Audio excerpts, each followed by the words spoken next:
Now let's talk more about that emergency response that Gabe was mentioning with retired U.S. Army Lieutenant General Russel Honoré. He led the relief effort on the ground in New Orleans after Hurricane Katrina. General Honoré, I wonder, first of all, just what you make of Hurricane Fiona and the response to it so far in light of what the island dealt with 5 years ago in Hurricane Maria, and whether or not any lessons were learned from that. Well, Maria broke most of the existing infrastructure, and that what is there now is still under repair.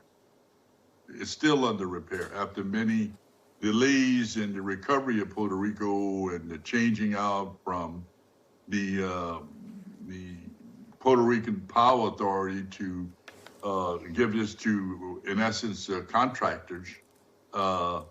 They've been caught because we've been warning for years we needed to move with a purpose to get this power grid back up, and without the electricity, providing water, clean drinking water, is going to be a challenge.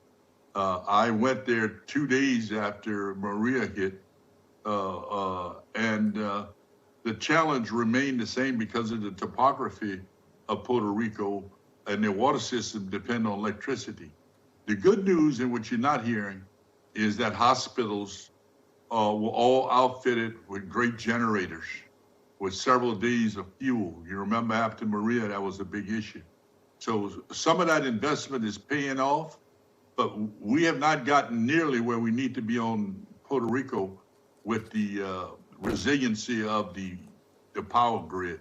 It was challenging, it was broke during Maria, and it was weak infrastructure before Maria.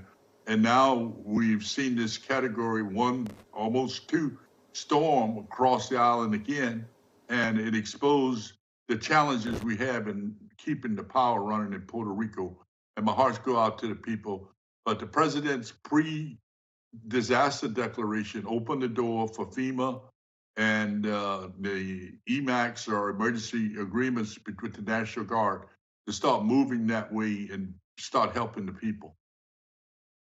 Yeah, as I'm looking at the floodwaters and the power outages, I can't help but think about Hurricanes Rita and Wilma. When I was living in South Florida back in 2005, and Hurricane Rita was bad enough, but because we didn't have time to clean up after Rita before Wilma hit, it blew all the debris around and knocked power out to us for weeks and weeks. And this is in South Florida, which is not a disconnected urban area, but I can only imagine how much worse it is in a place like Puerto Rico, because it just makes every puddle that you might step in and a live wire that might be in it incredibly dangerous. What has to happen long term to create that kind of resiliency in Puerto Rico? It sounds like just a Herculean task.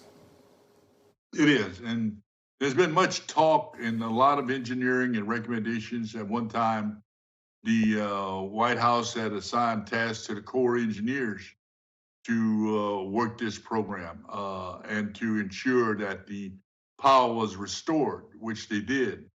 Right now, it's up to the governor and his staff, and God knows what federal agency that's supervising this contractor that got the contract to run the power there. That is going to be a challenge. Then everything costs more in Puerto Rico because of the Jones Act. To recover is going to cost them more money, because all the stuff that gets shipped in, if it's from foreign countries, have to go through and come into Puerto Rico on U.S. under the Jones Act, under U.S. flag carriers. So it's going to be tough. It's going to be challenging until we get the port and the airport up and running, and we get additional Air Force capacity to help unload stuff at the airport. It's always hard. It's harder when the airport is not up and the power is off, because you got to have the power to get the water to the people. So I hope, along with the governor, that they can get it up. But one of the ideas was to create and break up that power grid so it's all not interconnected, that they would create mini grids. That hadn't been done, and they're still contemplating getting solar and wind power into Puerto Rico. That hadn't happened yet, and the White House has given them money to do that. Before I have to let you go, sir, is there anything about where this situation stands right now that gives you any hope for the recovery, or that this might not be as bad as it could be or as bad as it had been for Hurricane Maria? Hurricanes are bad, but just losing power alone, Jonathan, for 1.3 million people, there's 2.3 million people total in Puerto Rico. That is a disaster without power. Without power, there's no water. And that is not sustainable. So they're going to have to get emergency resources in there and helicopters to get to those places where they can't get water into to help people. And it's a catastrophic disaster when you lose power for 24 hours. And many of them that's already happened to. And that is many of the places where elderly people live, and a lot of Puerto Ricans live in and around the mountainsides. They're hard to get to. So it's going to get worse before it gets better. But unless we can get the power up, this is going to really turn into, could look like Maria. Obviously, we don't have the damage we got from Maria, but that Category 1 storm, week 2, was enough to take out the grid. And losing power in itself is a disaster.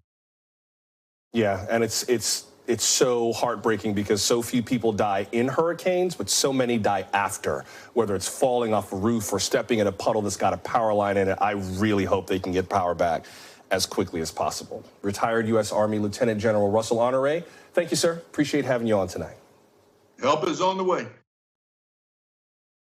Thanks for watching our YouTube channel. Follow today's top stories and breaking news by downloading the NBC News app.